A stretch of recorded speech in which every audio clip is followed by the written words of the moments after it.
Está con nosotros el licenciado Jesús Martínez Garnelo, magistrado presidente. Este hombre ya fue presidente del Tribunal Superior de Justicia, es un académico, es un intelectual, más de 30 obras, es un hombre que ha puesto en alto nombre de guerrero de México en foros internacionales, en Europa, en Centroamérica, en el Caribe. Un hombre que es presidente, fue presidente del Tribunal Superior de Justicia. Lo invitó el licenciado Ángel Aguirre a ser secretario de gobierno en la administración que él encabezó aquí en Guerrero. Y me da muchísimo gusto, ayer le entregaron una medalla, un reconocimiento. Maestro licenciado Jesús Martínez Garnelo, ¿cómo está? Buenos días. Muy buenos días, mi querido amigo y hermano Gamaliel. Hoy hago constancia y doy fe, a pesar de que ya hace tiempo que fui secretario, de tu gran programa y de tu gran corazón.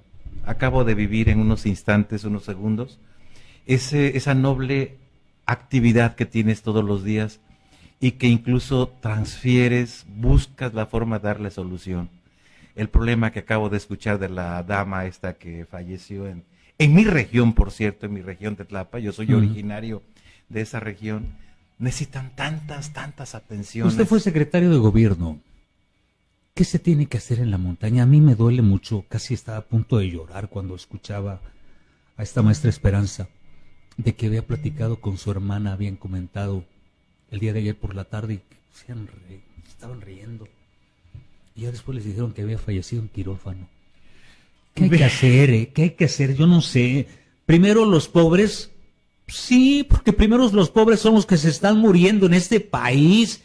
Que me disculpen los morenistas que andan más preocupados con sus corcholatas que el ver el problema de salud. Que me disculpen tantos amigos que tengo en Morena.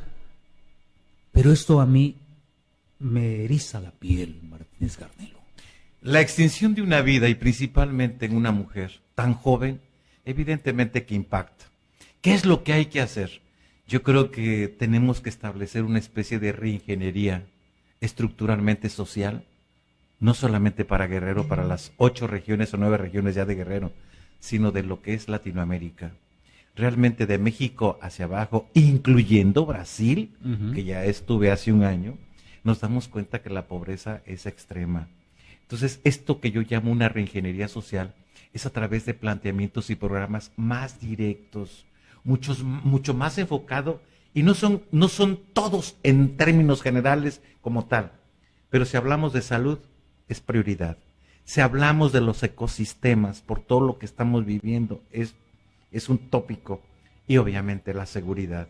No hablemos de la violencia, hablemos de la seguridad, de este esquema programático de política criminal que pregunto, ¿por qué en las 4 regiones de Italia como Lazio, Véneto, Normandía o la Toscana está plenamente controlado? Cuando hay un homicidio, es como si tocaran las campanas en un momento de angustia. Si vas a España, la violencia está radicalizada en regiones muy particulares que se entran en programas de teoría general y especial de prevención. Y bueno, y si hablamos evidentemente de lo que es en sí la profesionalización de los que prestan su servicio políticamente hablando, es elemental. Entonces, yo creo necesario que hay que voltear a ver de manera muy concreta el cómo replantear hoy, en este siglo XXI, en este año 23, que está a punto, estamos a la mitad, de qué hacer el próximo año. Y para eso no hay que olvidar una de las herramientas más bellas que utilizamos nosotros en materia de la ciencia penal, la política criminal.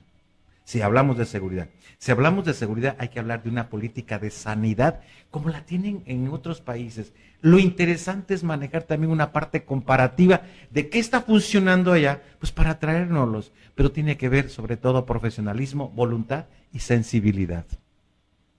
¿No más eso? Bueno, pues yo creo que con eso avanzaríamos en demasía. Porque si no tenemos programas definidos, hoy no podemos iniciar una actividad sin establecer programas esquemáticos. ¿Por dónde vas a caminar, por ejemplo, en la región de la montaña? Tenemos la montaña alta, la montaña media y la montaña baja. por dónde tienes que estructurar la problemática que estás viviendo. Mujeres embarazadas con problemas de atención, problemas incluso de adicciones, problemas incluso de carácter evidentemente económico. Entonces, primero hay que enfocar regionalizadamente, porque no se puede hacer un programa generalizado sin establecer esquemas muy objetivos y concretos. Ese sería, con respeto y humildad, mi opinión de inicio, mi querido hermano. ¿Lo podemos hacer en México, Martínez? Claro, pues yo lo digo y lo he reiterado. Simplemente desempeñar una función tan bonita como la presidencia del tribunal, fui el primero en 160 y tantos años que inicié con programas, ejes rectores programáticos: infraestructura, dignificación del Poder Judicial, profesionalización y sobre todo la parte informática de lo que hoy se está viviendo después de la pandemia. Si tú no tienes un programa definido, no puedes caminar, o sea, no puedes andar a ciegas. Y evidentemente cuando estuve en la Secretaría me di cuenta de que nuestro Estado requiere atención directa. Ahí se acabaron los grados y los posgrados. Ahí estuve en comunicación, y fue una experiencia bellísima. Estuve en comunicación con las cerca de 350 organizaciones sociales con las que contaba mi querido Estado de Guerrero, y más de 700 líderes. Uno se da cuenta de las grandes necesidades, por eso hay líderes sociales. Y bueno, fue la época de don Ángel Aguirre, en donde él estaba muy atento y presto en ese tipo de problemas de carácter social. Es esta fenomenología, concluiría mi querido Gamaliel, esta fenomenología que estamos viviendo es atípica, es atípica. ¿Qué podemos hacer? Bueno, los que tenemos fe, inclinarnos ante el Supremo y después aterrizar el lápiz. Hay que aterrizar el lápiz. Pero urge, ¿eh? Evidentemente. Yo insisto, repito, cuando tú vas a ver a un médico, ¿te receta con mirarte o tienes que decirle qué es lo que tú sientes para que establezca un diagnóstico? Nosotros tenemos la radiografía y no solamente de esta década. Tenemos la radiografía de nuestro Estado, que historiográficamente ha aportado tanto para el país, pero de manera particular tenemos regiones que prácticamente urge que se les atienda como tal. En los últimos 5 años en este país se ha convulsionado. Nos vino y nos pegó la pandemia del COVID, que nos mantuvo encerrados más de 3 años, o 2 años y medio aproximadamente. La economía cayó. La situación de inseguridad creció en este país. Nunca habíamos visto un país tan convulsionado como lo estamos viendo en este momento. Aterrizamos en Guerrero. Mi querido Chilpancingo, cómo me duele muchísimo el ver como lo sucedido el día sábado por la madrugada, el ver tantos casos, el enterarnos de aquí, la extorsión. ¿Dónde se nos extravió este México que queremos? Este México que para muchos que viven en el extranjero, y tú lo has ido a visitar y hablan bondades, bellezas de nuestro país en otros países. ¿Dónde nos perdimos? Es una pregunta bellísima, pero muy complicada. La verdad, nadie la tiene como tal. No hay verdad de verdades, hay realidades. Y estas realidades hoy día, simple y sencillamente, las podemos enmarcar bajo 2 consideraciones. ¿Qué es lo que hemos hecho bien y qué es lo que no hemos hecho bien? ¿Qué hemos hecho más, lo bueno o lo malo? Yo creo que hemos hecho cosas muy buenas, y no en estos 5, sino en prácticamente después de la última Constitución de 1957. Lo realmente, posiblemente aterrizable, con un bagaje más práctico, es que debemos de ser más realistas. ¿Qué podemos hacer para lo que estamos viviendo? Yo no soy politólogo, no me dedico a la vida política. Estuve un rato en ese ambiente, me gustó, pero hasta ahí me he quedado muy quieto, porque hay tanto que escribir para reordenar los procedimientos en todas las materias, y simple y sencillamente te puedo decir, mi querido Gamaliel, que dentro de esa pérdida se acabaron lo que muchos estudiosos hablan de lo que es la axiología, el contexto de valores. Se perdieron los valores, se acabó la cultura de la legalidad que se impartía en las escuelas, principalmente de bachilleres. En las secundarias, yo recibí cuando estuve en la secundaria, ya hace sus ayeres, el derecho cívico, el civismo. Hoy, ¿a quién de los jóvenes se le enseña civismo? Valores, respeto, ética y algo muy elemental, que también se ha perdido, el amor. El amor es el péndulo para establecer los cambios generacionales. Si usted habla con un joven, hablará de muchas cosas, menos del amor, de la sencillez y de la humildad. Todos pensamos que estamos haciendo el non plus ultra del cambio generacional y no es cierto.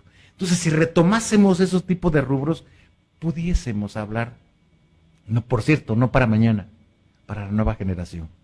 Esa es mi visión. ¿Se perdieron o se extraviaron los valores, Jesús? Yo creo que están de vacaciones, les dimos vacaciones.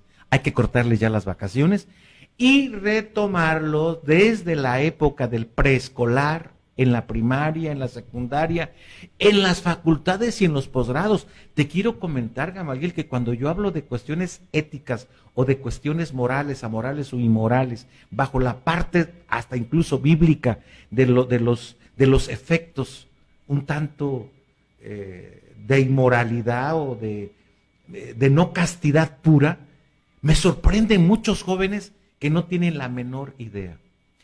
El respeto y el cariño a tus padres, a tus maestros. Ya se perdió. Se perdieron. Entonces, con los 2 últimos libros que he publicado sobre contra la corrupción e impunidad, hay que hablar de cultura de la legalidad y el concepto que traemos en boga, la corrupción es un delito.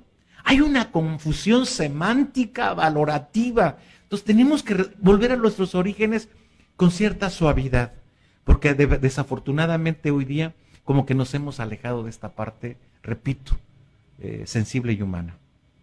¿Somos insensibles ya? Como que nos hemos acostumbrado a ver lo que no veíamos. ¿Qué hay que hacer? Retomar los programas y ejes rectores desde el punto de vista educativo. No hay una sociedad europea que no haya cambiado, incluso Ucrania, que está padeciendo este gran problema, que no hubiese cambiado en 50 años si no hubiese entrado en el esquema educativo. La educación, junto con el esquema de los valores, es parte fundamental. Y mira, uno de los ejemplos que incluso te voy a dejar como libro, estamos acostumbrados que nos deben de evaluar. En tu programa está súper evaluado, por cierto, positivamente, ¿eh? Gracias. La evaluación es parte fundamental. ¿Les gusta a los maestros que los evalúen? No. ¿Por qué? A los políticos, no. ¿Por qué? A los académicos, no, a los magistrados no nos gusta que nos evalúen. ¿Por qué? Resulta que yo hace más de 30 años escribí un libro sobre la exigencia de cómo evaluar y hoy hablo de una evaluación distinta y diferente en la enseñanza del derecho. Ya no hay 10, no hay 9, no hay 8, es aprobado o no aprobado. No estigmatices. ¿Por qué? Porque no nos gusta que nos estigmaticen y nos digan, híjole, este brillante magistrado no pasa de 4.5, este político es muy político. No. La evaluación es también una praxis de carácter sociopolítica eminentemente humana y no la hacemos. La rendición de cuentas es parte de una evaluación y es parte precisamente de un ejercicio constitucionalmente hablando cuando nuestros o nuestras gobernantes rinden su informe. ¿Qué hacer y por qué? Son de las interrogantes más trascendentales que incluso cuando yo estoy en otros países me preguntan, ¿cómo está tu país? ¿Y qué contesta Jesús Martínez Garnelo? Yo les digo, ¿quieren que les conteste con una realidad eminentemente académica o les contesto bajo una realidad desde la óptica de la política criminal, manejando criminología crítica? Muchos de los estudiosos y académicos de nuestras universidades se quedaron en la criminología clásica, ya no hablan de criminología crítica. La criminología crítica es lo que tienes y que tienes que establecer como consideración bajo los enfoques sociológicos, biológicos, filosóficos, incluso de carácter religioso y de carácter jurídico. ¿Lo hacemos? Ese es el gran tópico. Y entonces yo me quedo quieto y contesto según sea el país donde esté. Porque honestamente hace unos días estuve en un tour académico en Bolivia. Yo no conocía Santa Cruz. Bellísima ciudad de Bolivia. ¿Quién sabe de Santa Cruz en Bolivia? De Cochabamba. Comida, cultura y una economía descollante. Te subes a prácticamente 4.500 metros a La Paz y es el contrario y el contexto del Bolivia que tú estás conociendo en estas ciudades. ¿Para qué te cuento de Oruro, mi querido hermano Gamaliel? Y fue un tour académico del cual yo aprendí también. Yo les digo a mis amigos, yo me evalúo y no paso de calificación de 3, pero lucho demasiado bajo la perspectiva de manejar una parte comparativa y traer lo que sirve a mi país. Y escribir, porque es lo que me gusta. Si me hacen caso, si no me hacen caso, pues es otro problema. Mañana participo representando al Poder Judicial en este 172 aniversarios y soy el único guerrerense y el único mexicano como tal en Guerrero que participo en este evento académico y vamos a hablar exactamente de las bondades y dónde nos hemos atrasado en esto que tanto han, y perdón por el concepto, cacareado del juicio político, digo, del juicio oral. No hay juicios orales en el mundo. Y seguimos hablando de sistema penal, no hay sistemas penales, hay procesamiento de reglas. Y perdón porque me he extendido sobre una pregunta que tú me haces, pero mira, es como si me pincharas mi subconsciente y tengo que abrir la especie de abanico de toda esta fenomenología que vivo. Estamos platicando con el magistrado Jesús Martínez Garnelo. Reconocimientos, ¿cuántos ha recibido? El día de ayer esta medalla es de oro, por cierto. Al mérito jurídico. Al mérito jurídico. No únicamente fue Martínez Garnelo, sino a Alberto López Celis. Como expresidentes de tribunales nos los entregaron y a Edmundo Román Pinzón. Y evidentemente en el reconocimiento escrito se habla de mis 33 años de magistrado. Entonces, 33 años. 33 más 4 que empecé como secretario de acuerdos, secretario de juzgado, secretario de sala, proyectista de juzgado, proyectista de sala. Toda una carrera. Prácticamente 38, voy para 40 años ya en el Poder Judicial. ¿Qué significa esta medalla, Martínez Garnelo? Sobre todo una altísima responsabilidad. Y la recibí con mucha humildad. Incluso en la plenaria, tal y como lo comenté en mi intervención, fue aprobada en pleno y yo lo único que pedí es de que fuera un acto evidentemente solemne, pero también con ese respeto y esa responsabilidad de recibir una presea por el contexto histórico de una institución que también lo dije, iniciamos con amanuenses, no profesionales, no había abogados en esa época con títulos, un defensor de oficio que apenas podía hablar y comentar, un ministerio público que no tenía el nivel académico como licenciados en Derecho. A posteriori, después evidentemente que vino la reforma constitucional y sobre todo la del Estado, empezaron a buscar gente, no solamente amanuense, es decir, la que pudiera escribir, leer y escribir, sino que tuviera los mínimos conocimientos, y te lo cuento de experiencia. Yo tuve un tío en la región de mi madre, que es Huamucitlán, que fue ministerio público durante 20, 30 años, nada más porque sabía leer y escribir. ¿Ah, sí? Ah, sí, claro. Y tuve un tío que fue juez de paz durante 30, 40 años, porque obviamente sabía leer y escribir. ¿Cuál profesionalismo?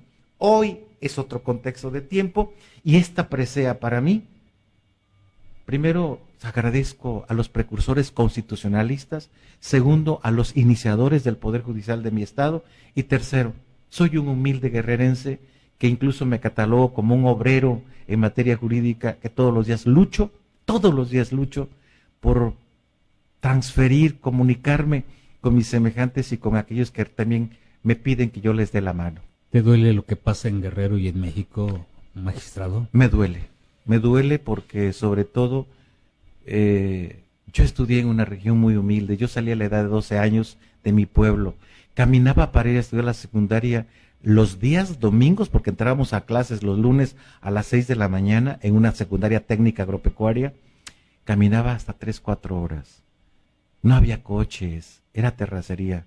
Entonces todos los que... ¿Y en tiempo de lluvias cómo le hacías? A patín y a caminar con guaraches para que tus tenis no se ensuciaran, y cuando llegaras a tu ciudad, yo viajaba de Alpoyeca, Guerrero a Huamucitlán, nos tardábamos 3 horas y media, pues a tirar los guaraches y a ¿Estuviste a punto de dejar la escuela? Claro, porque evidentemente que hay desilusión y sobre todo había maestros también un tanto exigentes, que también recuerdo algunos con mucho cariño en la secundaria, pero también había algunos maestros demasiado egos.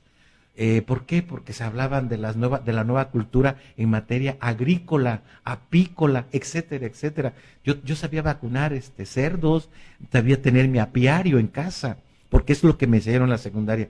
Y estuve a punto de dejarlo porque tenía como ambición ser futbolista o cantante.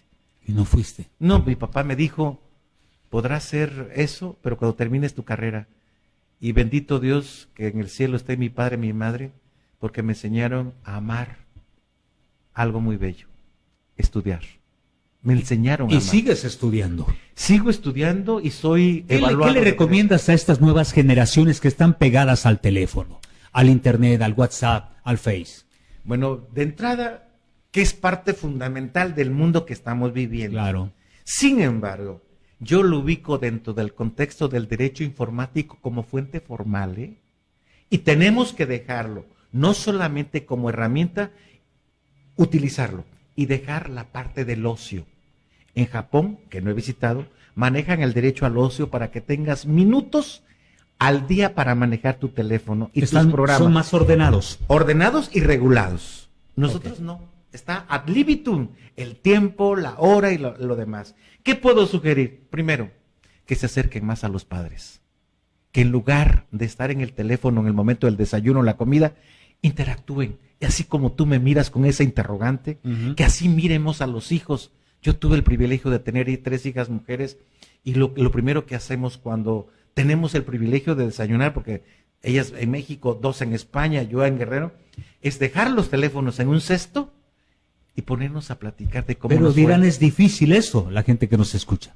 Yo creo que no es difícil, solamente es, igual que en la pandemia, ordenar tu vida. Si no hubiese pasado la pandemia, yo no hubiera escrito los 8 últimos libros, ¿eh? ¿Cuántos libros has? 38. 38 libros. 38 libros y hay 4 en la editorial, a ver si se publica 1 o 2 este año, pero me dediqué esta época de pandemia, que para mí fueron 3 años, en empezar a establecer mi vida programática. 7 de la mañana, yo me gusta hacer oración. ¿Eres muy ordenado? Trato de ser ordenado. ¿Muy puntual? Trato de ser puntual, porque de verdad es complicado. Pero si tú estableces tu programa diario, yo hablo de la época de pandemia, hacer oración, lavarte los dientes, bañarte, hacer tu ejercicio, a tal hora desayunar, escoger tus 2, 3 libros que vas a leer o tu capítulo que vas a escribir, en la tarde comer, también dedicarte a ver algún programa que te divierta, lo disfrutes por tiempos programados. Y evidentemente, la disciplina se convierte en evidentemente un esquema evaluativo diario. Y te evalúas también y dices, bueno, lo logré. En México no nos gusta leer. Ese es otro problema.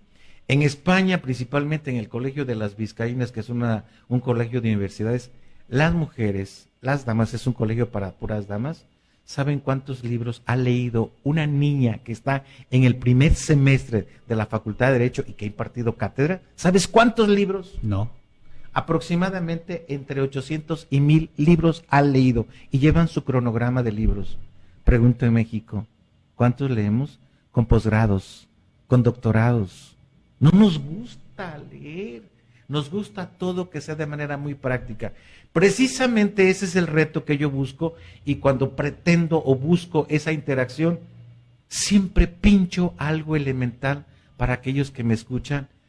Digan, bueno, pues este cuate está hablando de algo diferente, ¿no? Porque si hablamos de la parte también discursiva, es algo elemental como parte ejemplificativa de tu vida social, tu vida educativa y tu vida proyectiva. De las 38 obras, ¿cuántas son? 38 más ¿Cuál 4. es el libro que más te gusta? Todos, pero pero uno tiene algo muy especial. Mira, para ti. Serían Estamos 3. platicando con el magistrado Jesús Martínez Garnelo, que es un hombre que no le gusta ir a la radio, que el día de ayer platicábamos, nos vimos en el tribunal y me dice, invítame, y aquí está con nosotros.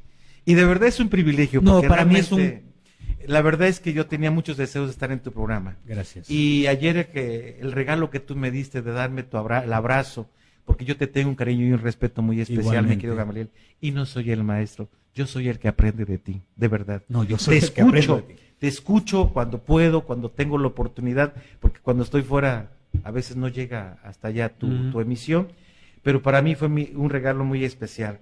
Mira, mi primer librito fue de 100 páginas donde tengo más de 100 propuestas, de las cuales llevamos 4 a nivel nacional. No lo traje, pero te prometo enviártelo. Ok, gracias. El segundo libro que me abrió las puertas en mi país es La Investigación. 1996, reforma el 21 constitucional, ¿y qué crees? Hoy, después de casi 30 años, es la primera etapa del proceso penal acusatorio, que es la investigación. Yo lo escribí en 1996, 10 ediciones. Y el último, no el último, el libro 31, 32, que me abrió las puertas de Latinoamérica y Europa. Un principio procesal, yo lo elevo a teoría con efectos preprocesales, procesales, extraprocesales. Ese libro, mi abuelo, lo amo. Y le he dicho a mis hijas, el día que yo me muera, se van a acordar que les dejó algo de herencia a su papá. La teoría de la presunción de inocencias y sus efectos procesales. La Corte Interamericana en Costa Rica ya lo adoptó como criterio de corte constitucional en Latinoamérica. En Europa sirve como modelo y me dicen mis maestros italianos, ¿cómo un mexicano escribe teoría sobre un principio? No estoy hablando de una ciencia, un principio. Y hoy, ¿quién no habla de la presunción de inocencia? Pero yo les digo a los ministerios públicos y a los propios defensores, lean por favor los efectos y lean los elementos positivos y negativos. Esos serían los 3 libros que yo amo y que incluso creo que algún día alguien los va a reconocer. Con toda la responsabilidad del mundo, te voy a hacer esta pregunta, magistrado Jesús Martínez Garnelo. Nadie es profeta en su tierra. Jesús de Nazaret, cuando entró a su tierra y dijeron, mira, este es el hijo del carpintero y de la lavandera María. Y dijo, es que increíble que en tu propio pueblo no puedan reconocer. Él hablaba de amor, por cierto, a sus semejantes. Y su predicación era simple de esperanza y de fe. Yo lo único que puedo decir es que Chilpancingo es una ciudad donde llegué en la calle de Quintana Roo. Éramos 8 hermanos, con muchas necesidades. Mi padre luchó mucho para tener una casa en Libertad, en la calle Libertad, de teja. Ahí viví mi vida y mi mundo de joven. Aquí me gradué en la licenciatura. Tuve un maestro, el doctor Medina, del cual abrevé y busqué su ejemplificación, porque él te leía un libro de 300 páginas en 10 minutos y dije, yo quiero ser como él. Y la verdad me fascinó y amo Guerrero, amo Chilpancingo, pero la verdad, después de que cumplí con la función de secretario y estuve un mes como encargado de despacho, fui gobernador un mes, en noviembre del 2014, consideré prudente que tenía que quedarme quieto y ponerme a escribir. Hoy lo único que puedo decir es que mis trabajos de investigación algún día representarán la parte comparativa como lo estamos haciendo en Centroamérica y Europa. ¿Qué tanto te pegó el tema de los 43? Demasiado. En primer lugar, porque nadie puede, no debemos aceptar la cultura de la extinción de vidas en ningún sentido, en ninguna modalidad. Segundo, me pegó porque era secretario general de gobierno y sufrí y vi llorar a don Ángel en momentos muy cruciales. La verdad fue terrible y después, como lo saben tantos amigos, fuimos investigados, perseguidos. Yo declaré, igual que Iñaki, igual que mi querido jefe y licenciado Ángel Aguirre, en el Congreso del Estado, en el Congreso de la Unión, cuando quisieron desaparecer los poderes en el Senado. Estuve 2 veces en la PGR, 2 veces en la CEIDO. Dios mío, fue un contexto de declaraciones que yo dije, ¿y qué es esto? Y estábamos en la palestra para que libraran orden. Y el regalo que me dieron algunos compañeros magistrados, que no podía regresar al Poder Judicial, porque supuestamente estaba yo sujeto a proceso. ¿Estuviste arrepentido en ese momento de haber aceptado después de ser presidente del Tribunal Superior de Justicia, te arrepentiste de haber aceptado la invitación de Ángel Aguirre para ser secretario de gobierno? Nunca. ¿Sabes por qué? ¿Por qué? Porque ahí me di cuenta de que los egos que podemos tener los seres humanos, los egos que a veces tenemos los juzgadores, sin particularizar, ahí se acabaron. Por vez primera conocí mis regiones. De la misma manera que estábamos en Cochuapa, estaba yo en Teloloapan cuando el problema que nos bloqueó este señor, un líder que nos bloqueó durante semanas, cuando balearon mi helicóptero, cuando estuvimos en Iguala el 27 de septiembre. ¿Valía la pena estar como secretario de gobierno ante toda esta situación que estabas viviendo? Yo creo que Dios es grande.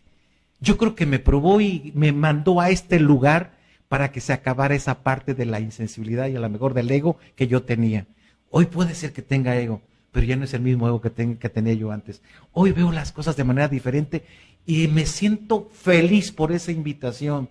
Los títulos, repito, los cargos no son importantes si no sabes exactamente interpretar el ayudar y el tener un poquito de amor a tus semejantes. ¿Te hiciste más humano, Jesús Martínez Garnelo? Creo que traté de convertirme en una persona diferente, incluso hasta con mi familia. Y eso no significa que no tenga miles de defectos. Tengo miles de defectos y miles de conflictos, pero veo la vida de manera diferente. ¿Cometiste errores? Sin duda, posiblemente, pero no de carácter jurídico, porque hasta este momento, conste, como secretario general, ninguno de mis decretos que firmé con el gobernador y que obviamente yo elaboraba por instrucciones, incluyendo el gran problema de Manuel e Ingrid, ninguno está por abajo. Y además nunca recibí como secretario general de gobierno un amparo que tuviera como consecuencia la nulidad de un decreto que, por cierto, también nos tocó, y me tocó como presidente aterrizar el lápiz y como secretario dar fe de la nueva constitución local que tenemos. Entonces, fue un mundo de experiencias que yo no sé cómo agradecerle a mi Padre Dios, porque además soy creyente y soy guadalupano. Muy católico, ¿verdad? Soy católico, todos los días le agradezco a Dios y hoy veo y disfruto la vida de manera diferente. Ya no me interesan casi los 3,000 reconocimientos, ya no me interesan mis 38 libros. Escribo como un compromiso porque sé que algún día alguien le dará seguimiento a mi vida académica. ¿Por qué no eres reconocido en Guerrero? Yo creo que eso hay que preguntárselo a la sociedad, a los propios compañeros abogados. ¿Por qué eres reconocido en otros países, en otros estados, en otras universidades, en otros foros, y en Guerrero como que Jesús Martínez Garnelo? Y no es la primera vez que te lo pregunto, magistrado. No es la primera ocasión. ¿Por qué no es reconocido Martínez Garnelo en Guerrero? Si yo comentase alguna consideración específica, a lo mejor sería muy subjetivo. La semántica a veces compromete. Sí. Entonces yo lo único que te puedo decir es que no hay verdad de verdades, no hay proceso de procesos, y cómo me encantaría que se lo preguntaras a un académico aquí en Guerrero, pero que por lo menos tuviera unos 10 libros, que viajara, que diera conferencias. Pregúntaselo a él y a lo mejor vas a encontrar la respuesta. Yo lo único que puedo decir es que soy feliz porque soy guerrerense. Soy feliz porque aquí nacieron mis hijas. Soy feliz porque he hecho una carrera judicial. Soy feliz porque he sido perseguido. Soy feliz porque tengo el privilegio, como el día de ayer, que después de 172 años recibo una presea y un documento bajo la constancia de mi trabajo, no del ego. Entonces, pues valdría la pena que a veces se hiciera una especie de autoanálisis. Por ejemplo, de los 25 magistrados, ¿cómo estamos? ¿Quién ha escrito? ¿Quién ha dado conferencias? ¿Quién ha estado por lo menos en Zumpango? De ahorita me voy a una reunión con varios amigos de Zumpango para ayudarles en el contexto de lo que yo pueda. No de asesoría, pero de intercambiar puntos de vista. Entonces, eso es lo que más me interesa. Y los reconocimientos, yo creo que se dan, en este caso, con la semilla de una mostaza, como lo dijo el Maestro Jesús, con el hecho de que tú me hayas invitado. Para mí, ese es el reconocimiento que me llevo en este mes de junio y en esta década. Ese es el reconocimiento que me fascina. Jesús Martínez Garnelo, yo te agradezco muchísimo, magistrado, que hayas aceptado la invitación. ¿Algo que desees agregar? Simple y sencillamente, a mi querido hermano y amigo maestro Gamaliel, te dejo 2 libros para ti. Uno sobre liderazgo, vas a ver parte de mi vida, algunos detalles chuscos del por qué no fui cantante ni futbolista. Esos te los dejo para ti, Gracias. Con mucho cariño. Gracias. Te dejo lecciones sobre cultura de la legalidad y 2 tomos de antología de la responsabilidad del servidor público. Hoy día urge. ¿La regalamos? Te las dejo para que las regales, y si uno de estos libros te llama la atención para ti, te juro que te los envío, junto con el libro pequeñito ese de las 100 planteamientos de reformas. Muchos servidores públicos no saben que estamos sujetos a 6 tipos de responsabilidades. Son 2 tomos, espero que los obsequies con mucho cariño, y aquellos que sean beneficiados y que escuchen tu programa, no sé qué establecerás para que los obsequies, simple y sencillamente que recuerden que hay un guerrerense que les quiere y les tiene respeto. Jesús Martínez Garnelo. Finalmente, al bote pronto, me gusta mucho platicar contigo porque aprendo de Jesús Martínez Garnelo. ¿Qué significa para ti rápidamente Ángel Aguirre Rivero? Un personaje único, irrepetible, con una sensibilidad a flor de piel, a quien yo admiro, le tengo lealtad y gratitud. Héctor Astudillo Flores. Un gobernador brillante, sensible y con el deseo de una transformación evidentemente en el mundo político. Andrés Manuel López Obrador. Un político y un presidente de la República con excelentes y buenas ideas. Raimundo Casarrubias Vázquez. Un presidente joven con innovación en un poder judicial que urgía unidad. Evelyn Salgado Pineda. Una gobernadora joven, brillante como lo dije ayer, pero además también con una sensibilidad en una mujer que se requería para Guerrero. Y finalmente, ¿qué significa el estado de Guerrero para Martínez Garnelo? Mi patria chica, mi amado estado. Cuídate mucho. Abrazos, hermano y amigo Gamaliel. Vamos a ir a la pausa comercial, vamos a regresar 106.3 digital.